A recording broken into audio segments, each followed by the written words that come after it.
পৃথিবীর 90% মানুষ তথা তিনটা বড় দিনের অনুসারী, বড় ধর্মের অনুসারীর পবিত্র স্থান হচ্ছে জেরুজালেম, মসজিদে আকসা।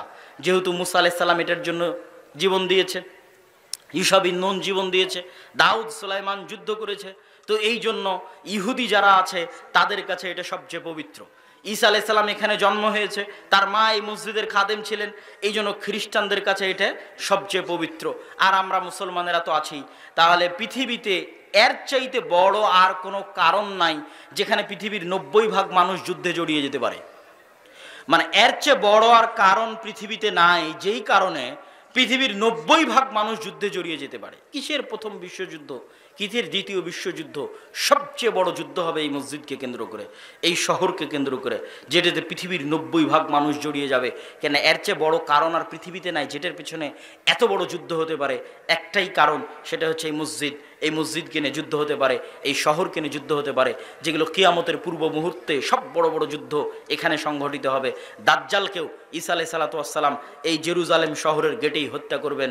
এগুলো সব এই ফিতনা বলেন, যুদ্ধ বলেন, যেটাই বলেন, কিয়ামতের পূর্ব মুহূর্তে মক্কা মদিনা সেফ থাকবে।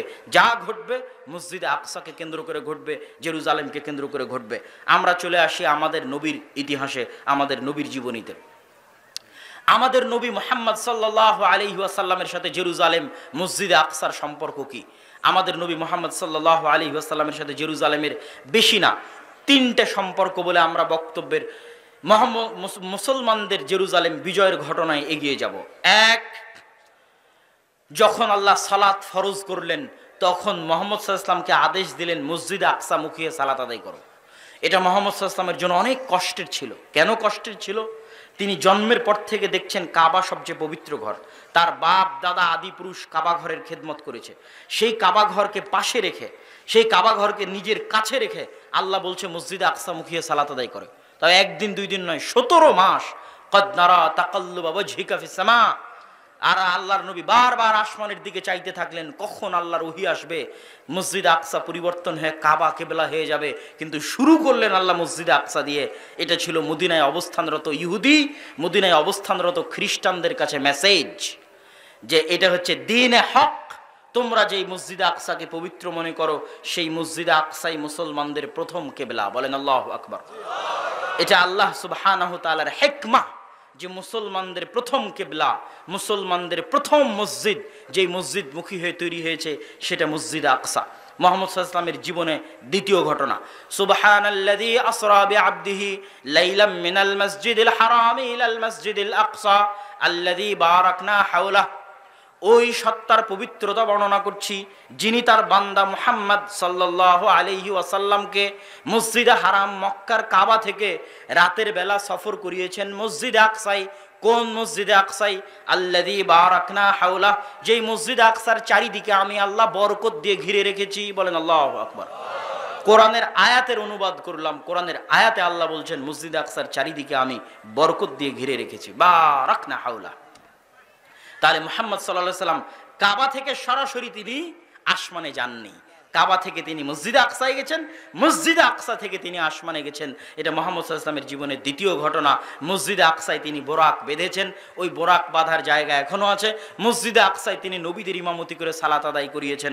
সম্মানিত উপস্থিতি, মুহাম্মদ সাল্লাল্লাহু আলাইহি ওয়াসাল্লামের জীবনের তৃতীয় ঘটনা, হুদায়বিয়ার সন্ধির পরে মক্কার কাফের এবং মুশরিকেরা ব্যবসায়িক উদ্দেশ্যে গেছে ফিলিস্তিনে, জেরুজালেমে। তখন ফিলিস্তিন জেরুজালেমে কন্ট্রোল আছে রোমান এম্পায়ারের। রোমান এম্পায়ারের তৎকালীন বাদশাহ হিরাক্লিয়াস রাতের বেলা স্বপ্ন দেখে আরবের মধ্যে যারা খাতনা করে তাদের হাতে চলে যাচ্ছে তার এই রাজত্ব। ঘুম থেকে হন্তদন্ত হয়ে উঠে টানা কয়েকদিন এই স্বপ্ন দেখেছে। সে জানতো ইহুদিরা বাদে আর কেউ খাতনা করে না। সাথে সাথে খুঁজতে পাঠালো এই শহরে এখন কোনো আরব আছে কিনা। খুঁজে দেখা গেল আবু সুফিয়ান রাদিয়াল্লাহু তাআলা আনহু, যিনি তখন কাফের এবং যিনি তখন আবু জাহালের জায়গায় দায়িত্ব পালন করছেন, মক্কার কাফের মুশরিকদের সর্দার, আল্লাহ রাসূলের বিরুদ্ধে কয়েকটা যুদ্ধে নেতৃত্ব দিয়েছেন, ওহুদের যুদ্ধে নেতৃত্ব দিয়েছেন, খন্দকের যুদ্ধে নেতৃত্ব দিয়েছেন, আল্লাহ রাসূলের মুখোমুখি যুদ্ধে নেতৃত্ব দিয়েছেন আবু সুফিয়ান রাদিয়াল্লাহু তাআলা আনহু। হুদায়বিয়ার সন্ধির পরে তিনি তখন ফিলিস্তিনে ব্যবসা করতে গেছেন। তাকে ধরে নিয়ে আসা হলো। রোমান বাদশাহ হিরাক্লিয়াস তাকে জিজ্ঞেস করতে লাগলেন, ঘটনা শোনাও। তিনি বললেন ঘটনা এই, তখন রোমান বাদশাহ হেরাক্লিয়াস কয়েকটা প্রশ্ন করলো, তার মধ্যে দুটা প্রশ্ন করে আমরা বক্তব্য সামনের দিকে এগিয়ে নিয়ে যাব। দুটা প্রশ্নের একটা প্রশ্ন হচ্ছে, আমাকে বলো মুহাম্মাদের পূর্বে তার বংশে অতীতে তোমাদের কোরাইশ বংশে, বানু হাশিম বংশে, ইসমাইলের বংশে অতীতে আর কেউ কোনোদিন কি নবী দাবি করেছিল? আবু সুফিয়ান বললেন, না, অতীতে তো দীর্ঘ 2-3 হাজার বছরে ইসমাইলের বংশ নবুয়তের ভান ধরেছে, কিন্তু আগে তো কেউ রাজা বাদশাহ ছিল না, তাহলে ভান ধরার তো প্রয়োজন নাই, তাহলে ঘটনা কিছু আছে। তারপরে একের পর এক জিজ্ঞাসা যখন শেষ, তখন বাদশাহ হিরাক্লিয়াস ঘোষণা করতেছে। কে ঘোষণা করতেছে? তৎকালীন বিশ্বের সবচেয়ে শক্তিশালী এম্পায়ারের রাষ্ট্রপ্রধান। মনে করেন আজকের পৃথিবীর সবচেয়ে শক্তিশালী রাষ্ট্র যদি আমেরিকা হয়, তাহলে আমেরিকার রাষ্ট্রপ্রধান কোথায় বসে ঘোষণা করতেছে? জেরুজালেমে মসজিদে আকসার পাশে বসে ঘোষণা করতেছে। কার সামনে ঘোষণা করতেছে? আল্লাহর নবীর সবচেয়ে বড় শত্রু মক্কার কাফের মুশরিকদের সর্দারের সামনে বসে ঘোষণা করতেছে, জেরুজালেমে বসে ঘোষণা করতেছে। তৎকালীন বিশ্বের সবচেয়ে বড় এম্পায়ারের শাসক ঘোষণা করতেছে, আবু সুফিয়ান তুমি যা বললে তা যদি সত্য হয়, তাহলে মাউযিআ কাদামাইয়া তাহতা মাউযিআ কাদামাইয়া, আমার পায়ের নিচে যে মাটি আছে, এই মাটি একদিন মুহাম্মাদের অনুসারীদের দখলে চলে যাবে। আল্লাহু আকবার। এটাই মসজিদ আকসার মাটি, এটাই জেরুজালেমের মাটি। তাহলে এর চেয়ে বড় ভবিষ্যৎবাণীর আর প্রয়োজন নাই। সম্মানিত উপস্থিতি, মুহাম্মদ সাল্লাল্লাহু আলাইহি সাল্লাম তার জীবনে দুইটা যুদ্ধ করেছেন জেরুজালেম বিজয় করার জন্য, মুতা এবং তাবুকের যুদ্ধ। এটা অনেকেই আপনাকে এভাবে বলে দিবে না, কেন আমি বললাম এটা জেরুজালেম বিজয়ের জন্য যুদ্ধ? মুতা এবং তাবুকের যুদ্ধ হয়েছিল রোমানদের বিরুদ্ধে, আর আরবের সবচেয়ে কাছে রোমানদের সবচেয়ে বড় হেডকোয়ার্টার ছিল জেরুজালেমে। আপনি যদি বাংলাদেশের বিরুদ্ধে যুদ্ধ করেন, তাহলে এটাও বলা যাবে যে ঢাকার বিরুদ্ধে যুদ্ধ। অনেক সময় দেশের নামের জায়গায় রাজধানীর নাম বলে দেওয়া হয়। ভারতের জায়গায় দিল্লি, বাংলাদেশের জায়গায় ঢাকা, ঢাকার বিরুদ্ধে যুদ্ধ। তাহলে জেরুজালেমের বিরুদ্ধে যুদ্ধ, রোমান না বলে বলেন জেরুজালেমের বিরুদ্ধে যুদ্ধ, কেননা এই যুদ্ধ দুটো হয়েছিল রোমানদের বিরুদ্ধে, আর রোমানদের হেডকোয়ার্টার ছিল তখন তৎকালীন জেরুজালেম। আর মুতার যুদ্ধ ছিল জেরুজালেম থেকে মাত্র 100 কিলোমিটারের ব্যবধানে, যেই যুদ্ধে পরপর 3 জন সাহাবী শহীদ হয়েছে। আর আল্লাহর নবী মদিনায় বসে চোখের পানি ফেলতেছে আর বলছেন, এখন তরবারি হাতে নিল সাইফুম মিন সুয়ুফিল্লাহ, আল্লাহর তরবারিগুলোর একটা তরবারি, সেটা হচ্ছে খালিদ ইবনুল ওয়ালিদ। এই যে যুদ্ধ হচ্ছে রোমানদের বিরুদ্ধে, এটা জেরুজালেম থেকে মাত্র 100 কিলোমিটার দূরে। এই জন্য বললাম আল্লাহর নবী তার নিজের জীবদ্দশায় দুইটা যুদ্ধ করেছেন মসজিদ আকসা বিজয় করার জন্য। একটা হচ্ছে মুতা, আর একটা হচ্ছে তাবুক। সম্মানিত উপস্থিতি, আল্লাহর নবীর মৃত্যুর পরে আবু বকর রাদিয়াল্লাহু তাআলা আনহু ওই সেনাবাহিনীকে থামাননি, যেই সেনাবাহিনীকে আল্লাহর নবী রোমানদের বিরুদ্ধে রওনা করেছিলেন মসজিদ আকসা এবং জেরুজালেম বিজয় করার জন্য, তাকে তিনি থামাননি। কিন্তু যাকাত অনাদায়কারীদের বিরুদ্ধে, মুরতাদদের বিরুদ্ধে যুদ্ধ করতে গিয়ে তার গতি কিছুটা স্লোথ ছিল। ওমর রাদিয়াল্লাহু তাআলা আনহু ক্ষমতা পাওয়ার পরে জেরুজালেম বিজয় করার জন্য, মসজিদ আকসা বিজয় করার জন্য, পৃথিবীর ইতিহাসের সবচেয়ে বড় যুদ্ধ জেরুজালেম বিজয়ের জন্য মুসলমানদের যে বড় বড় দুইটা যুদ্ধ, একটা সালাহুদ্দিন আইয়ুবী যুদ্ধ করেছিলেন হিত্তিনে, আর আরেকটা এখন ওমর রাদিয়াল্লাহু তাআলা আনহুর খেলাফত আমলে হচ্ছে ইয়ারমুকের যুদ্ধ। ইয়ারমুকের যুদ্ধে রোমানদের সেনাবাহিনীর সদস্য ছিল 3 লক্ষ, আর ইয়ারমুকের যুদ্ধে মুসলমানদের সদস্য ছিল মাত্র 12,000। এটা হচ্ছে মসজিদে আকসা বিজয় করার জন্য সবচেয়ে বড় যুদ্ধ। তৎকালীন প্রধান সেনাপতি আবু উবাইদা ইবনুল জাররাহ, আগের সেনাপতি ছিল খালিদ বিন ওয়ালিদ। ওমর রাদিয়াল্লাহু তাআলা ক্ষমতায় এসে খালিদ বিন ওয়ালিদকে তার পদ থেকে পদচ্যুতি করান। পদচ্যুতি করে প্রধান সেনাপতির দায়িত্ব দেন আবু উবাইদা ইবনুল জাররাহকে। যদিও খালিদ বিন ওয়ালিদ মুজাহিদ হিসেবে যুদ্ধ করছে, সাধারণ ডেপুটি, সে প্রধান army chief, deputy army chief হিসেবে যুদ্ধ করতেছে, আর প্রধান আর্মি চিফ হচ্ছেন আবু উবাইদা ইবনুল জাররাহ। সম্মানিত উপস্থিতি, এই বিশাল যুদ্ধের আগে আবু উবাইদা ইবনুল জাররাহ চিঠি লিখলেন ওমর রাদিয়াল্লাহু তাআলা আনহুকে লক্ষ্য করে, আমিরুল মুমিনিন, আজকে 3 লক্ষ রোমান বাহিনীর বিরুদ্ধে মাত্র 12,000 মুসলমান নিয়ে যুদ্ধ করা সম্ভব নয়। যদি বাই চান্স যুদ্ধে পরাজয় হই, মুসলমানদের ইমান দুর্বল হয়ে যাবে, অনেক দুর্বল ইমানের মানুষ মুরতাদ হয়ে যাবে, অনেক দুর্বল ইমানের মানুষ ইসলাম থেকে মুখ ফিরিয়ে নিবে। অতএব এই যুদ্ধে হারা যাবে না, এই যুদ্ধে পরাজিত হওয়া যাবে না। আপনি মদিনা থেকে অতিরিক্ত সেনাবাহিনী পাঠান, মদিনা থেকে অতিরিক্ত মুজাহিদ পাঠান, না হলে আমরা এই যুদ্ধে পুরো পরাজিত হয়ে যেতে পারি। বিশাল 3 লক্ষ বাহিনীর সামনে 12,000 সেনাবাহিনী দিয়ে কিছুই করা সম্ভব নয়। ওমর রাদিয়াল্লাহু তাআলা আনহু ওই চিঠির উল্টা পিঠে লিখে পাঠালেন, লা তুহাউবিলান্নাকা কাসরাতাল রোম ওয়ালা তুহাউবিশান্নাকা কিল্লাতাল মুসলিমিন। তোমাদেরকে যেন ভীত সন্ত্রস্ত না করে রোমানদের সংখ্যাধিক্য, তোমাদেরকে যেন দুশ্চিন্তাগ্রস্ত না করে মুসলমানদের সংখ্যায় অল্প হওয়া, বরং জেনে রাখো আল্লাহ যার সাথে আছে তারাই সংখ্যাধিক্য, আল্লাহর সাহায্য যাদের সাথে আছে তারাই সংখ্যাধিক্য, আর আল্লাহর সাহায্য যাদের সাথে নাই তারা সংখ্যায় যতই বেশি হোক না কেন তারা সংখ্যায় অল্প, তারা যতই শক্তিশালী হোক না কেন তারা দুর্বল, তারা যতই শক্তিশালী হোক না কেন তারা দুর্বল। অতএব আল্লাহর সাহায্য তোমাদের সাথে আছে। তোমরা সংখ্যায় 12,000 হলেও তোমরাই শক্তিশালী, তোমরা সংখ্যায় 12,000 হলেও তোমরাই সংখ্যাধিক্য। অতএব তোমরা সামনের দিকে এগিয়ে যেতে থাকো। ওমর রাদিয়াল্লাহু তাআলা আনহু অতিরিক্ত কোনো মুজাহিদ, অতিরিক্ত কোনো সেনাবাহিনী না পাঠিয়ে চিঠির উল্টা পিঠে আদেশ দিয়ে পাঠালেন। সম্মানিত উপস্থিতি, আবু উবাইদা ইবনুল জাররাহ এই চিঠি হাতে পেয়ে চিন্তাগ্রস্ত হয়ে গেলেন। 12,000 সেনাবাহিনী নিয়ে কিভাবে 3 লক্ষ সেনাবাহিনীর বিরুদ্ধে যুদ্ধ করবেন। চিন্তাগ্রস্ত হয়ে যাওয়ার পরে তিনি খালিদ বিন ওয়ালিদের সাথে পরামর্শ করছেন। খালিদ বিন ওয়ালিদ পরামর্শ দাও, আমিরুল মুমিনিন খলিফাতুল মুসলিমিন কাউকে পাঠাননি, আমরা 12,000 মানুষ কেমনে 3 লক্ষের বিরুদ্ধে যুদ্ধ করব। খালিদ বিন ওয়ালিদ বললেন, আবু উবাইদা ইবনুল জাররাহ, আপনি যদি কিছু মনে না করেন আমি একটা কথা বলি, আমার কথা আপনি রাখবেন। আবু উবাইদা ইবনুল জাররাহ বললেন, বলো খালিদ। খালিদ বিন ওয়ালিদ, বলো কি কথা? খালিদ বিন ওয়ালিদ বললেন, যেহেতু আমিরুল মুমিনিন কোনো সাহায্য পাঠায়নি, আজকের ইয়ারমুকের যুদ্ধের দায়িত্বটা আপনি আমাকে দিয়ে দেন।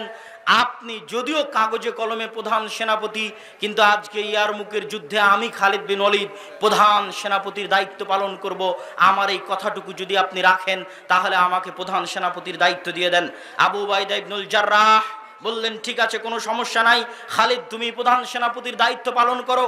ইয়ারমুকে 6 দিন যুদ্ধ হয়েছে, 6 দিন। 6 দিন যুদ্ধ করার পরে আল্লাহ সুবহানাহু ওয়া তাআলা মুসলমানদের বিজয় দিলেন।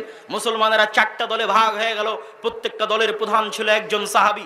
4টা দলে ভাগ হয়ে গিয়ে এবার আজকের ফিলিস্তিনের যত শহরের নাম শুনেন, যেই গাজার নাম শুনছেন, ইয়ারমুকের যুদ্ধের পরের দিনই গাজা শহর বিজয় হয়েছে। ইয়ারমুকের যুদ্ধের পরে মুসলমানেরা 4টা দলে ভাগ হয়ে মসজিদে আকসাকে কেন্দ্র বানিয়ে, জেরুজালেমকে কেন্দ্র বানিয়ে 4 দিক থেকে ঘিরে নিতে লাগলো জেরুজালেমকে। 4 দিক থেকে জেরুজালেমকে ঘিরতে থাকলো। গাজা, হাইফা, তেল আবিব, পশ্চিম তীর, হেবরন, আল খালিল, ফিলিস্তিনের যত শহর আছে সব শহর বিজয় করতে করতে করতে করতে একদম জেরুজালেম চারিদিক থেকে ঘিরে নিল। ওই দিন জেরুজালেমের পাশে 4,000 সাহাবী ছিলেন। 1 মাস জেরুজালেম ঘিরে রাখা হলো। পাদ্রী চাবি হস্তান্তর করবে না যতক্ষণ না আমিরুল মুমিনিন খলিফাতুল মুসলিমিন না আসবে। চিঠি লিখে পাঠানো হলো। আবু উবাইদা ইবনুল জাররাহ চিঠি লিখে পাঠালেন। ওমর ইবনুল খাত্তাব বলছেন, আনাতি, আমি আসছি, জেরুজালেমের চাবি ওমরের হাতে হস্তান্তর করা হবে। ওমর রাদিয়াল্লাহু তাআলা আনহুর ওই ঐতিহাসিক ঘটনা, যখন তিনি মদিনা থেকে ফিলিস্তিন গেছিলেন একজন মাত্র খাদেম সাথে করে নিয়ে, এবং খাদেমের সাথে পালাক্রমে কখনো তিনি উটের পিঠে আর কখনো খাদেম উটের পিঠে, এই মর্মে পালাক্রমের শর্তে যেই ঘটনা আপনাদের জানা আছে, এই ঘটনা সেই ঘটনা যেটা জেরুজালেম বিজয়ের ঘটনা। ওমর রাদিয়াল্লাহু তাআলা আনহু মদিনা থেকে রওনা হলেন একজন খাদেম সাথে করে নিয়ে, কখনো খাদেম উটের পিঠে, কখনো ওমর রাদিয়াল্লাহু তাআলা আনহু উটের পিঠে। যখন জেরুজালেমের গেটে ওমর রাদিয়াল্লাহু তাআলা আনহু প্রবেশ করছে, 4,000 সাহাবী সহ বিশাল মুসলমানদের বাহিনী অপেক্ষা করছে, হাজার হাজার পাদ্রী অপেক্ষা করছে, আজ খলিফাতুল মুসলিমিন আসবে, আমিরুল মুমিনিন আসবে। কিন্তু তারা দেখছে খলিফাতুল মুসলিমিন রশি ধরে টানছে আর খাদেম উটের পিঠে বসে আছে। আবু উবাইদা ইবনুল জাররাহ হন্তদন্ত হয়ে ছুটে আসলেন ওমর রাদিয়াল্লাহু তাআলা আনহুর কাছে। ওমর রাদিয়াল্লাহু তাআলা আনহুকে এসে বলছেন, ইয়া আমিরাল মুমিনিন, ইন্নার রোমান ইয়ানজুরু ইলাইনা নাজরাতা কিল্লাহ। আমিরুল মুমিনিন, আপনি করেছেন কি? আমিরুল মুমিনিন, আজকে হাজার হাজার পাদ্রী অপেক্ষায় আছে আপনাকে দেখার জন্য। আজ আমরা 1 মাস থেকে এখানে অপেক্ষা আছি আপনার আগমনে। আপনি রশি ধরে টানছেন, খাদেমকে উটের পিঠে বসিয়ে রেখেছেন, গায়ে জীর্ণ শীর্ণ কাপড়। রোমানরা কি মনে করবে? রোমানরা হাসি ঠাট্টা করবে, রোমানরা মজাক করবে, রোমানরা আমাদেরকে ছোট চোখে দেখবে। ওমর ইবনুল খাত্তাব কঠিন একটা ধমক দিলেন, আবু উবাইদা তুমি না বলে অন্য কেউ বললে আমি কষ্ট পেতাম না, তুমি বলাই কষ্ট পাচ্ছি। শোনো আবু উবাইদা, আজ থেকে 30 বছর আগে ওমরের নাম কেউ চিনতো না। আজ থেকে 30 বছর আগে আমরা জাহিলি কুন্না কওমানা জিল্লা, আমরা কোথায় জাহিলি যুগে না আমাদের নাম ছিল, গন্ধ ছিল, না টাকা ছিল, না পয়সা ছিল, না ক্ষমতা ছিল। আজকে যদি আপনি মনে করেন বাংলাদেশের কোনো বগুড়ার সোনাতলার কোনো একটা অঞ্চলের একজন কৃষক তার ইমানের কারণে, তার তাকওয়ার কারণে, তার পরহেজগারিতার কারণে লুঙ্গি পরে মাথায় মাথল দিয়ে যদি জেরুজালেম বিজয় করতে যায়, আর সেখানে যদি সে বিশ্বের সবচেয়ে বড় এম্পায়ারের বিরুদ্ধে বিজয় অর্জন করে, তো এরকমই 30 বছর আগে না ওমরকে কেউ চিনতো। ওমর রাদিয়াল্লাহু তাআলা আনহু বলেন আমরা ছিলাম কুন্না কওমানা দিল্লাহ, কোথায় মক্কার অন্ধকার জাহিলিয়াতের যুগ, আমাদের কেউ চিনতো না। আজ আমি ওমর কোন জেরুজালেম বিজয় করতে এসেছি তোমরা জানো? এই জেরুজালেমের এই মসজিদে আকসাই এই মারিয়াম আলাইহিস সালাতু ওয়াস সালাম থাকতেন, এই জেরুজালেমে ঈসা আলাইহিস সালাতু ওয়াস সালামের জন্ম হয়েছে, এই জেরুজালেমে ইয়াহিয়া জাকারিয়াকে হত্যা করা হয়েছে, এই জেরুজালেম বিজয় করতে এসে মুসা আলাইহিস সালাম পারেননি, এই জেরুজালেম বিজয় করতে আল্লাহ সূর্য থামিয়ে দিয়েছেন ইউশা বিন নুনের জন্য, এই জেরুজালেম বিজয় করেছে দাউদ, এই জেরুজালেম বিজয় করেছে, এই জেরুজালেমে পৃথিবীর সবচেয়ে বড় সাম্রাজ্য প্রতিষ্ঠা করেছে সুলাইমান আলাইহিস সালাতু ওয়াস সালাম। এত বড় বিশাল সাম্রাজ্য, পৃথিবীর 90% মানুষের বিশ্বাসে সবচেয়ে পবিত্র জায়গা, সেই পবিত্র জায়গা আজ ওমর বিজয় করতে আসতে 30 বছর আগে ওমরের নাম কেউ জানতো না। এই যে আল্লাহ আজকে আমাকে এখানে পৌঁছে দিয়েছেন, আযযানাল্লাহু বিল ইসলাম, আল্লাহ আমাদের এই ইজ্জত, এই সম্মান, এই ক্ষমতা না চাকচিক্য দিয়ে, না টাকা পয়সা দিয়ে, না রাজনীতি দিয়ে, না কূটনীতি দিয়ে, আল্লাহ আমাদেরকে এই ক্ষমতা, এই সম্মান দিয়েছেন ইসলাম অনুসরণের কারণে, তাকওয়া এবং পরহেজগারিতার কারণে, আল্লাহর কিতাব এবং আল্লাহর নবীর সুন্নাত অনুসরণের কারণে। সম্মানিত উপস্থিতি, আরো লম্বা ঘটনা আছে, কিন্তু সারমর্ম কি, শিখার কি? এই যে পুরো বানু ইসরাইলের লম্বা ঘটনা শুনলেন, জেরুজালেম কেন্দ্রিক ইতিহাস শুনলেন, শিক্ষা এটাই যে আমরা গজবের মধ্যে আছি, আযাবের মধ্যে আছি। যেদিন ঈমান ফিরে আসবে, তাকওয়া ফিরে আসবে, পরহেজগারিতা ফিরে আসবে, যারাই ঈমান নিয়ে, তাকওয়া নিয়ে, পরহেজগারিতা নিয়ে সামনে এগিয়ে যাবে, আল্লাহ যেমন ইউশা বিন নুনের জন্য সূর্য থামিয়ে দিয়েছিলেন, 313 জনকে আল্লাহ যেমন বিজয় দিয়েছিলেন, ঠিক তেমনি মুসলমানদের হাতেও বিজয় হবে। সুলতান সালাহুদ্দিন আইয়ুবী তিনিও অল্প সংখ্যক মানুষ নিয়ে জেরুজালেম বিজয় করেছেন, ফিলিস্তিন বিজয় করেছেন, কিন্তু ঈমান থাকা লাগবে, তাকওয়া লাগবে, পরহেজগারিতা লাগবে। জেরুজালেম মিছিল দিয়েও বিজয় করা সম্ভব নয়, এবং ওই রকম মা লাগবে, ওই রকম বোন লাগবে যারা এরকম সুলতান সালাহুদ্দিন আইয়ুবী জন্ম দিতে পারে, তারিক বিন জিয়াদ জন্ম দিতে পারে। কেননা বেহায়াপনা, বেলেল্লাপনা যখন সমাজে ছড়িয়ে পড়ে, বেপর্দা যখন সমাজে ছড়িয়ে পড়ে, তখন সেখানে পুরুষ জন্ম নিতে পারে না। মানে মায়ের বেটা সালাহুদ্দিন আইয়ুবী জন্ম নিতে পারে না, যা জন্ম নিবে সব নামে পুরুষ, কামে সব মহিলা। কথা বুঝতে পেরেছেন? সমাজে বেহায়াপনা, বেলেল্লাপনা থাকলে এটাই সমাজের রেজাল্ট। সম্মানিত উপস্থিতি, এই দীর্ঘ ইতিহাস থেকে আল্লাহ সুবহানাহু ওয়া তাআলা উম্মতে মুহাম্মাদিকে শিক্ষা নেওয়ার তৌফিক দান করুক, আল্লাহুম্মা আমিন। বক্তব্যের শুরুতে বলেছিলাম আমাদের আজকের এই অনুষ্ঠানটা দেশব্যাপী আল জামিয়া সালাফিয়ার অধীনে মসজিদ ভিত্তিক দ্বীন শিক্ষা পরিচালনার লক্ষ্যে আদ-দাওয়া ইলাল্লাহর যে মহৎ উদ্যোগ, সেই মহৎ উদ্যোগকে সামনে রেখে এই অনুষ্ঠানটি আয়োজন করা হয়েছে। এবং আমরা ইতিমধ্যে বাংলাদেশের 4টি জেলার 126টি মসজিদ সফর করেছি, 250-এর অধিক মসজিদে আমরা বক্তব্য উদ্বোধন করেছি। এবং সালাফি কনফারেন্স রাজশাহীর পরে, তথা 23-24 নভেম্বর রাজশাহী সালাফি কনফারেন্সের পরে আমাদের এই সফর পুনরায় শুরু হবে, এবং বাংলাদেশের বাকি জেলাগুলোতেও আমরা যাব, এবং সেখানেও মসজিদ ভিত্তিক মক্তব চালু করার জন্য, দ্বীন শিক্ষা ব্যবস্থা করার জন্য আমরা মানুষদের মধ্যে সচেতনতা তৈরি করতে চাই। আমি আমার দীর্ঘ সফরে ইউরোপ, সৌদি এবং ভারতের দীর্ঘ সফরে মুসলমানদের দূরবীন দিয়ে দেখেছি, এবং আপনাদেরকে বললাম যে মুসলমানদের চরিত্র 200-250 বছরে নষ্ট হয়েছে। যেমন বানু ইসরাইলের চরিত্র ফেরাউনের গোলামিতে নষ্ট হয়ে গেছিল, আমাদের চরিত্র এই 70 বছরে এখনো ঠিক হয়নি, তথা 1946-45-এর পরে এই 70 বছরে এখনো চরিত্র ঠিক হয়নি। আরও সময় লাগতে পারে চরিত্র ঠিক হতে, কিন্তু ওই রকম উঁচু হিম্মত, স্বাধীন চেতা মনোভাব নিয়ে যারা, তাকওয়া পরহেজগারিতা নিয়ে যারা সামনে এগিয়ে আসবে, তাদের জন্য বিজয় হবে। কিন্তু আমাদের এই অধপতনের আর একটা বড় কারণ হচ্ছে শিক্ষা না থাকা। আজকে যাদের হাতে, মুসলমানদের যাদের হাতে টাকা আছে, সেই দুবাইকে দেখেন পর্যটন আর বিনোদন নিয়ে ব্যস্ত। মুসলমানদের সন্তানের শিক্ষার জন্য বড় কোনো ইনভেস্ট নাই। সে যত বড়ই বুর্জ খলিফা বানাক না কেন, বুর্জ খলিফা বানানোর মতো ইঞ্জিনিয়ার এখনও সে জন্ম দিতে পারেনি। ওই চায়না, আমেরিকা থেকে ভাড়া করে নিয়ে আসা কোম্পানি, যত চুক্তি হয়, এই আরব বিশ্বের যতগুলো ধনী রাষ্ট্র আছে, এদের বেশিরভাগ চুক্তিগুলো থাকে ওই সমস্ত আমেরিকান এবং যে কোম্পানিগুলো আছে, চাইনিজ কোম্পানি, তাদের কাছে। তথা তারা শিক্ষায় পিছিয়ে আছে তাদের চাইতে 500 বছর। ইউরোপ এবং আমেরিকার চাইতে আমরা তো দরিদ্র দেশ, তৃতীয় বিশ্বের কান্ট্রি, যারা মুসলমানদের ধনী দেশ, তারাও 500 বছর পিছিয়ে আছে। আর আমাদের দেশের রাষ্ট্রের কথা যদি বলেন, সরকারের হাতে টাকা থাকলে রাস্তাঘাট তৈরি করে, ব্রিজ কালভার্ট তৈরি করে, শিক্ষার জন্য কোনো বিনিয়োগ নাই সরকারের, যে শিক্ষার জন্য কিছু করলো, জ্ঞান গবেষণার জন্য কিছু করলো, আমাকে আপনাকে পড়ানোর জন্য কিছু করলো, আমাকে আপনাকে কিছু শেখানোর জন্য কিছু করলো, এরকম কোনো বড় প্রজেক্ট আপনি পাবেন না। কেননা আমরা যদি নাও পড়ি তবুও বিদেশে লেবারি করে টাকা পাবো, এটাতেই সরকারের চলবে, এটাতেই সরকারের দিন পার হবে রেমিটেন্স দিয়ে। সুতরাং আমরা পৃথিবীতে লেবার হিসেবেই থাকবো, এতে সরকারের কোনো আপত্তি নাই। এরকম অশিক্ষিত লেবার শ্রেণী তথা তাদেরকে গরু ছাগলের মতো হত্যা করা যায়। আজ মুসলমানদেরকে গরু ছাগলের মতো হত্যা করা কেন সম্ভব হচ্ছে? তার আরও একটা বড় কারণ, তাকওয়া পরহেজগারিতা ঈমান তো নাই। আর একটা বড় কারণ হচ্ছে আমরা শিক্ষায় তাদের চেয়ে পিছিয়ে, এই জন্য আমাদেরকে গরু ছাগলের মতো তারা হত্যা করতে পারছে। মায়ানমারে দেখেন, রোহিঙ্গাদেরকে পশু পাখিও মনে করে না যখন তাদের বুকে গুলি চালায়। কেন? তাদের মধ্যে তাকওয়া পরহেজগারিতা ঈমানের তো প্রশ্ন আছেই, শিক্ষা নাই। আজ ঠিক যদি আপনার মসজিদ কমিটির কাছে আসেন, তাহলে মসজিদ কমিটি টাইলস বানিয়ে রেখেছে। কত মসজিদ এরকম নিবেন? 126টা মসজিদের মধ্যে, মসজিদে আল্লাহর কসম মসজিদে টাইলস লাগানো আছে, আল্লাহর কসম মসজিদে এসি লাগানো আছে, কিন্তু মসজিদে মক্তবের দিন শিক্ষার ব্যবস্থা নাই। কি বলবেন? তখন আমি বক্তব্যে বলেছি যে আপনার এই মসজিদ যদি আপনি স্বর্ণ দিয়ে বানিয়ে দেন, আর এই মসজিদের আশেপাশে তো সব জুয়াখোর আর মদ করে ভরা, মসজিদ বানিয়ে দিলেন স্বর্ণ দিয়ে, আশেপাশে সব মুসলিম যুবক সন্তানেরা জুয়া, মোবাইলের জুয়া, বাইরের জুয়া, নেশা, বিড়ি সিগারেট এগুলো নিয়ে ব্যস্ত, তো মসজিদে সালাত আদায় করতে আসবে কে? আপনার এই মসজিদ থেকে তো আগে দিন শিক্ষার ব্যবস্থা করতে হবে। তাহলে এসি টাইলস না থাকলেও খোলা মাঠে মানুষ সালাত আদায় করবে, ঈমান থাকলে খোলা মাঠে সালাত আদায় করবে। সম্মানিত উপস্থিতি, এই দুঃখ এবং এই কষ্ট নিয়ে আমরা দাওয়াতি কাজ করছি। আপনারা আজকে যে যেখান থেকে এসেছেন ফিরে গিয়ে, কেননা মনে রাখবেন, মাদ্রাসা দিয়ে আমরা 2% আপনার সন্তানের, সারা পৃথিবীর মানুষের, মুসলমানের, বাংলাদেশের মুসলমানের, 18 কোটি মুসলমানের 2% ছেলে মেয়েকে আমরা পড়াতে পারি মাদ্রাসায়। কেননা যাই 2%, আর বাকি 98% যায় স্কুলে। তাদেরকে দিন শিখানোর একটাই মাধ্যম, যদি মসজিদে দিন শিক্ষার ব্যবস্থা থাকে। এই লক্ষ্য উদ্দেশ্য নিয়ে আল জামিয়া সালাফিয়ার দাওয়া বিভাগ আর দাওয়া ইলাল্লাহ কাজ করছে। তার অধীনে আজকে এখানে দাওয়া ইসলামী সেন্টার উদ্বোধন হলো। তার এই যুবক ভাইদের অধীনে আজকে এখানে প্রোগ্রামের আয়োজন হয়েছে।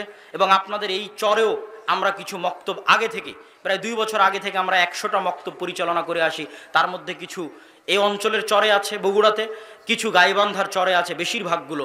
আর নতুন করে আবার আমাদের এই সফরের মাধ্যমে চালু হচ্ছে। এই প্রত্যেকটা মসজিদে আমরা অর্থনৈতিক সহযোগিতাও পাঠানোর চেষ্টা করে থাকি। আমাদের যে সিলেবাসের বই পুস্তকগুলো আছে সেগুলো ফ্রি বিতরণের চেষ্টা করে থাকি। এই লক্ষ্য এবং উদ্দেশ্য নিয়ে আপনাদেরকে দানের হাত প্রশস্ত করার জন্য এই মসজিদ, এই সম্মেলন কমিটি যারা আয়োজন করেছে, স্বেচ্ছাসেবক ভাই যারা এখানে উপস্থিত হয়েছে, তাদের সকলকেই আমি প্যান্ডেলের মধ্যে যাওয়ার জন্য আহ্বান জানাবো। আপনাদের এই দানের অর্থ আপনাদের অত্র অঞ্চলের দিন শিক্ষার জন্যই, অত্র অঞ্চলের মসজিদে কোরআন শিক্ষা, দিন শিক্ষার ব্যবস্থা চালু করার জন্যই ব্যয় হবে। এই নেকির আশায় আপনারা সকলেই উক্ত দানে অংশগ্রহণ করার চেষ্টা করবেন। স্বেচ্ছাসেবকেরা আছে কিনা আমি জানি না, সংখ্যা অনেক অল্প মনে হচ্ছে তো। এবং যারা স্টেজে আছেন তারাও এই বৈঠকি দানে অংশগ্রহণ করার চেষ্টা করেন। আল্লাহ সুবহানাহু ওয়া তাআলা আমাদের উদ্যোগকে কবুল করুক, বলেন আল্লাহুম্মা আমিন। আল জামিয়া সালাফিয়ায় আগামী 23 ও 24 নভেম্বর সালাফি কনফারেন্স আছে। এখান থেকে ভাইয়েরা যাবে। আপনাদের প্যান্ডেলের মধ্যেই সালাফি কনফারেন্সের ব্যানার দেখতে পাচ্ছেন। আপনাদের সেখানে দাওয়াত রইল, আল্লাহ কবুল করুক, যাওয়ার চেষ্টা করবেন, বলেন ইনশাআল্লাহ। সম্মানিত উপস্থিতি, আমি আমার বক্তব্যের শেষে এসে আল্লাহর কাছে দোয়া করতে চাই। হে আল্লাহ, আপনি আসমান এবং জমিনের মালিক, আপনি আরশের মালিক, আপনি দেখছেন, আপনি সবই জানেন। আজ ফিলিস্তিনের মুসলমানেরা, ফিলিস্তিনের মা এবং বোনেরা কি কষ্টে, কি দুঃখে দিনাতিপাত করছে তা আপনি দেখছেন, তা আপনি জানেন। আপনি আপনার দয়া এবং রহমত দিয়ে তাদেরকে উদ্ধার করুন, বলে আল্লাহুম্মা আমিন। হে আল্লাহ, আপনি আপনার শক্তি, আপনার ক্ষমতা, আপনি আপনার শক্তি, আপনি আপনার ক্ষমতা, যারা আপনার দিনকে, যারা আপনার নবীকে অপমান করে, যারা আপনার দিনের শত্রুতা করে, আপনার নবীর সাথে শত্রুতা করে, তাদের বিরুদ্ধে প্রদর্শন করুন, আল্লাহুম্মা আমিন। হে আল্লাহ, আপনি আপনার শক্তি, আপনি আপনার ক্ষমতা তাদের বিরুদ্ধে প্রদর্শন করুন, যারা আপনার দিন, আপনার নবী, আপনার দিনের শত্রুতা করে এবং আপনার নবীর দিনকে ধ্বংস করার চেষ্টা করে, তাদের বিরুদ্ধে প্রদর্শন করুন, আল্লাহুম্মা আমিন। হে আল্লাহ, আপনি সারা বিশ্বে যেখানে যত মুসলমান নির্যাতিত আছে, কষ্টে আছে, তাদের জন্য সুলতানান নাসিরা, উদ্ধারকারী, সাহায্যকারী, শক্তিশালী বাদশা পাঠিয়ে দিন, বলে আল্লাহুম্মা আমিন। হে আল্লাহ, আপনি মুসলমানদের জন্য সুলতান সালাহুদ্দিন আইয়ুবী, ওমর ইবনুল খাত্তাব, তারিক বিন জিয়াদের মতো শক্তিশালী শাসক, শক্তিশালী আমির, শক্তিশালী নেতা পাঠিয়ে দিন, যার অধীনে মুসলমানেরা জিহাদ করে তাদের এই কষ্ট, তাদের এই দুঃখ থেকে বের হয়ে আসতে পারবে, সেরকম শাসক আপনি দান করুন। আল্লাহুম্মা আমিন। হে আল্লাহ, ফিলিস্তিনে যে সমস্ত মুসলমানেরা মারা যাচ্ছে তাদেরকে আপনি শহীদ হিসেবে কবুল করুন। আল্লাহুম্মা আমিন। হে আল্লাহ, আমরা আজকে যারা এখানে উপস্থিত হয়েছি তাদেরকে আপনি আপনার দ্বীনের উপরে মৃত্যু পর্যন্ত টিকে থাকার তৌফিক দান করুন। আল্লাহুম্মা আমিন। মহিলা প্যান্ডেলে মা এবং বোনদেরকে অনুরোধ করব, আপনারা উক্ত বৈঠকি দানে অংশগ্রহণ না করে বিদায় নেবেন না। অবশ্যই আপনারা চেষ্টা করবেন উক্ত বৈঠকি দানে অংশগ্রহণ করতে। আল জামিয়া সালাফিয়া সারা দেশব্যাপী শিক্ষা কেন্দ্রিক, মসজিদ কেন্দ্রিক আমরা কাজ করি। জামিয়া সালাফিয়া রূপগঞ্জ, নারায়ণগঞ্জ প্রায় 60 বিঘা জমির উপর, জামিয়া সালাফিয়া ডাঙ্গিপাড়া পবা রাজশাহী প্রায় 30 বিঘা জমির উপর, এবং জামিয়া সালাফিয়া ডাঙ্গিপাড়া পবা রাজশাহীতে বিদেশি শিক্ষক এবং বিদেশি ছাত্র অবস্থান করে। প্রায় বাংলাদেশের বিশ্ববিদ্যালয়গুলোতে যেই লেভেলের বেতন আছে, জামিয়া সালাফিয়া ডাঙ্গিপাড়া পবা রাজশাহীতে বিদেশি শিক্ষকদের সেই লেভেলের বেতন আছে। এবং সৌদি আরব থেকেও কিছুদিন পূর্বে মেহমান এসেছিল, যারা 10 দিন ব্যাপী ছাত্রদের দার্স দিয়েছে, এবং মদিনা ইসলামী বিশ্ববিদ্যালয় থেকে মেহমানদের আসা অব্যাহত থাকবে, এবং তারা আপনাদের সন্তানকে জামিয়া সালাফিয়া ডাঙ্গিপাড়াতে দার্স দিবে। আমরা এটাকে মার্কাজি দারুল ইলুম, মার্কাজুল ইলম বানাতে চাই, এবং তারই অধীনে সারা দেশব্যাপী মসজিদ ভিত্তিক দিন শিক্ষা কার্যক্রমের আমরা উদ্যোগ নিয়েছি। আল্লাহ সব কিছুকে কবুল করুক। আল্লাহুম্মা আমিন।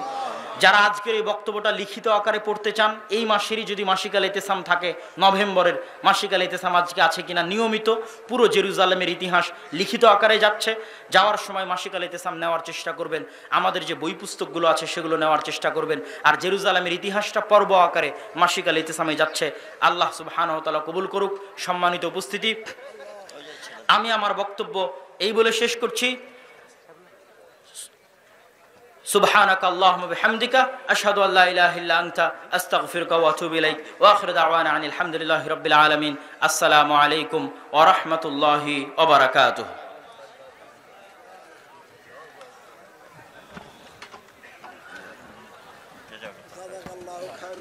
খুব ভালো, মানে পর্যায়ক্রমে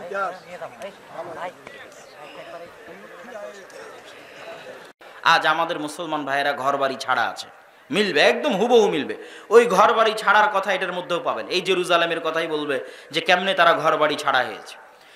ঘর বাড়ি ছাড়া অবস্থায় জীবনযাপন কাটাতে কাটাতে ক্লান্ত হয়ে গেছে। তৎকালীন নবী শামুয়েলকে গিয়ে বলছে, আপনি আল্লাহর কাছে দোয়া করেন না, আল্লাহ আমাদের জন্য একজন শক্তিশালী বাদশা পাঠাক, যেন আবার আমরা জেরুজালেম বিজয় করতে পারি। আল্লাহ কিন্তু আমাদেরও শিখিয়ে দিয়েছে যে তোমরা দোয়া করবা সুলতানান নাসিরা, যেন আল্লাহ তোমাদের জন্য একজন শক্তিশালী বাদশা পাঠায়। হে আল্লাহ, আপনি আমাদের উম্মতে মুহাম্মাদিকে, ফিলিস্তিনকে, জেরুজালেমকে, গাজার মুসলমানদেরকে উদ্ধার করার জন্য শক্তিশালী শাসক পাঠান। বলেন আল্লাহুম্মা আমিন। এই দোয়া তারাও করেছে নবীর কাছে গিয়ে। আল্লাহ বলছে, আলাম তারা ইলাল মালাই মিন বানি ইসরাঈল মিন বাদি মূসা ইয ক্বালু লিনাবিয়্যিন লাহুম বা'আস লানা মালিকান নুকাতিল ফি সাবিলিল্লাহ। হে নবী, আপনি তো আল্লাহর সাথে কথা বলেন, আল্লাহর কাছে দোয়া করেন, আল্লাহ আমাদের জন্য একজন বাদশা দিক, ওই বাদশার পিছনে আমরা যুদ্ধ করব। তো নবী জানতেন এই বানু ইসরাইলের স্বভাব, যে এরা কত বড় নিমক হারাম, এটা তিনি জানতেন। তো তিনি নবী উত্তরে কি বলছেন, হাল আসাইতুম ইন কুতিবা আলাইকুমুল কিতালু আল্লা তুকাতিলু। আরে আমি আল্লাহর কাছে দোয়া করে যদি একজন রাজা নেই, তারপরে তোমরা যে যুদ্ধ করবার গ্যারেন্টি কি? তোমরাই তো তারা যারা মুসা আলাইহিস সালামের সাথে যুদ্ধ করনি, তো তোমরা যে মুখ ফিরিয়ে নিবে এর কোনো গ্যারেন্টি আছে? তখন তারা উত্তরে বলছে, ওয়ামা লানা আল্লা নুকাতিলা ফি সাবিলিল্লাহ ওয়া ক্বাদ উখরিজনা মিন দিয়ারিনা ওয়া আবনাইনা। এই যে বাড়ি থেকে তাড়িয়ে দেওয়া, আরে আমরা কেন যুদ্ধ করব না? আমরা তো আমাদের বাড়িঘর ছাড়া হয়ে গেছি। আজকের মুসলমানেরা বাড়িঘর ছাড়া আছে না নাই ভাই? আছে। আজকের জেরুজালেমের, ফিলিস্তিনের মুসলমানেরা বাড়িঘর ছাড়া, ওই যুগের মুসলমানেরা বাড়িঘর ছাড়া হয়ে গেছে আল্লাহর আযাবে। আমাদের বাহ্যিক যে কারণেই থাক, অভ্যন্তরীণ কারণ হচ্ছে আল্লাহর আযাব।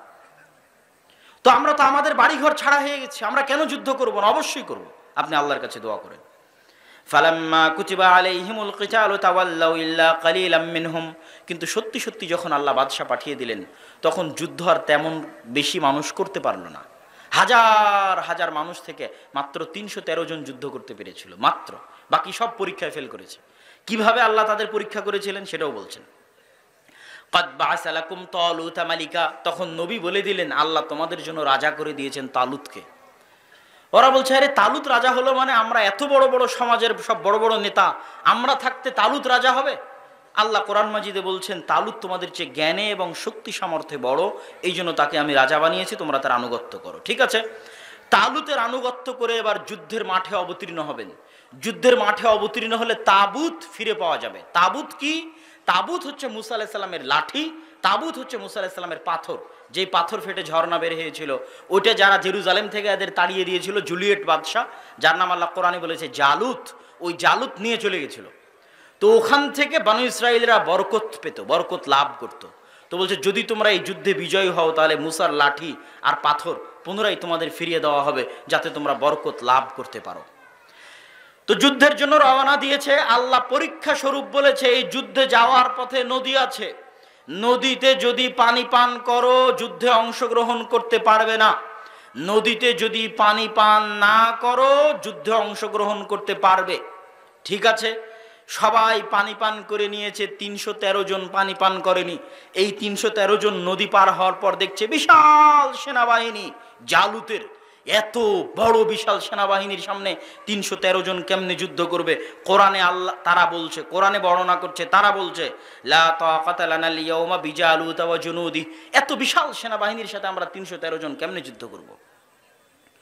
তখন যারা আল্লাহকে ভয় করতো এর মধ্যে দাউদ আলাইহিস সালাম ছিলেন। এই যুদ্ধে দাউদ আলাইহিস সালামের বয়স 20 বছর, দাউদ আলাইহিস সালামের বয়স 17 বছর। তো দাউদ আলাইহিস সালাম সহ আর যারা আল্লাহকে ঈমান আনতো, আল্লাহকে ভয় করত, ক্বালাল্লাযীনা ইয়াযুন্নুনা আন্নাহুম মুলাকুল্লাহ, যারা বিশ্বাস করত যে একদিন আল্লাহর সাথে সাক্ষাৎ হবে, মরলে আল্লাহর দেখা পাবে, তারা বলল শোনো, কাম মিন ফিয়াতিন কালিলাতিন গালাবাত ফিয়াতান কাসীরা, যদি আল্লাহর সাহায্য থাকে কত অল্প দলকে আল্লাহ কত শক্তিশালী দলের বিরুদ্ধে বিজয়ী করে দেন। যদি আল্লাহর সাহায্য থাকে, আল্লাহু মা'আস সাবিরিন, আল্লাহ ধৈর্যশীলদের অন্তর্ভুক্ত। বরং তোমরা আল্লাহর কাছে দোয়া করো। দোয়াও আল্লাহ বলেছে, তারা কি দোয়া করেছিল? রব্বানা ফ্রিগ আলাইনা সাবরাও ওয়া সাব্বিত আকদামানা ওয়ানসুরনা আলাল কওমিল কাফিরিন। এই দোয়া তোমরা করতে থাকো, দোয়া করো এবং আল্লাহ ভরসা করে যুদ্ধে ঝাঁপিয়ে পড়ো। মাত্র ৩১৩ জন নিয়ে যুদ্ধে ঝাঁপিয়ে পড়লো বিশাল বাদশাহ জালুতের বিশাল সেনাবাহিনীর বিরুদ্ধে। দাউদ আলাইহিস সালাম নিজে হাতে বাদশাহ জালুতকে জবাই করেছিলেন, দাউদ আলাইহিস সালাতু ওয়াস সালাম। এবং তারপরে আল্লাহ তাকে নবী বানিয়ে দিয়েছেন এবং তার সন্তান সুলাইমান সহ পৃথিবীর ইতিহাসের সবচেয়ে বড় সাম্রাজ্য জেরুজালেমে প্রতিষ্ঠা হলো। এটা জেরুজালেম দ্বিতীয়বার বিজয় হলো। প্রথমবার বিজয় করলেন ইউশা বিন নুন, দ্বিতীয়বার বিজয় করলেন তালুত। কিন্তু বাহিনীর মধ্যে ছিল দাউদ আলাইহিস সালাম, যিনি নিজে বাদশাহ জালুতকে হত্যা করেছেন এবং তিনি জেরুজালেমে বিশাল সাম্রাজ্য প্রতিষ্ঠা করলেন। তার সন্তান সুলাইমান পৃথিবীর ইতিহাসের সবচেয়ে বড় সাম্রাজ্য প্রতিষ্ঠা করলেন এবং জিনদের নিয়ে দ্বিতীয়বার মসজিদে আকসা তৈরি করলেন সুলাইমান আলাইহিস সালাতু ওয়াস সালাম। তাহলে এবার দেখেন, এতক্ষণ যত ইতিহাস বলতেছি, যত নবীর নাম বলে আসলাম, সব মসজিদে আকসার সাথে, সব ফিলিস্তিনের সাথে। সম্মানিত উপস্থিতি, এবার আমরা দ্রুত মুহাম্মদ সাল্লাল্লাহু আলাইহি ওয়াসাল্লামের জীবনীতে ফিরে আসব। তার আগে শর্টকাটে ঈসা এবং মারিয়াম। ওয়াইদ ক্বালাত ইমরাতু ইমরান রাব্বি ইন্নী নাযারতু লাকা মা ফি বাতনি মুহাররারা, যখন ইমরানের স্ত্রী বলল, হে আল্লাহ, আমার পেটে যে সন্তান আছে তোমার রাস্তায় ওয়াকফ করে দিলাম। তোমার রাস্তায় মানে এই মসজিদের জন্য, মসজিদের খেদমত করার জন্য। মসজিদের খাদেম হলে নবী হওয়া যায়, মসজিদের নবীরা মসজিদের খাদেম। তো মা ওয়াকফ করে দিল যে আমার পেটের সন্তান মসজিদের খাদেম, মসজিদে আকসার খাদেম। ফালাম্মা ওয়াদাআত ক্বালাত রাব্বি ইন্নী ওয়াদাতুহা উনসা, বাচ্চা প্রসব করার পর দেখছেন মারিয়াম মেয়ে সন্তান। তো মেয়ে সন্তানকে কেমনে মসজিদে রাখবেন? তো তাকাফফালা জাকারিয়া তথা তার খালু জাকারিয়া আলাইহিস সালাতু ওয়াস সালাম তার দায়িত্ব নিলেন এবং মেয়ে হয়েও মসজিদের খেদমত করতে লাগলেন। মারিয়াম আলাইহিস সালাতু ওয়াস সালাম কোন মসজিদের খেদমত করতে লাগলেন? মসজিদে আকসার খেদমত করতে লাগলেন। আল্লাহ আসমান থেকে খাবার পাঠালেন। কোন মসজিদে খাবার পাঠালেন? মসজিদে আকসায় খাবার পাঠালেন। মারিয়ামের পেটে সন্তান আসলো। ঈসা আলাইহিস সালাতু ওয়াস সালাম মায়ের কোলে কথা বললেন। কোন শহরে জন্ম নিলেন ঈসা আলাইহিস সালাতু ওয়াস সালাম? জেরুজালেমে জন্ম নিলেন, ফিলিস্তিনে জন্ম নিলেন, মসজিদে আকসার পাশে জন্ম নিলেন। এই পর্যন্ত দিয়ে এবার আমরা সামারি দেখি।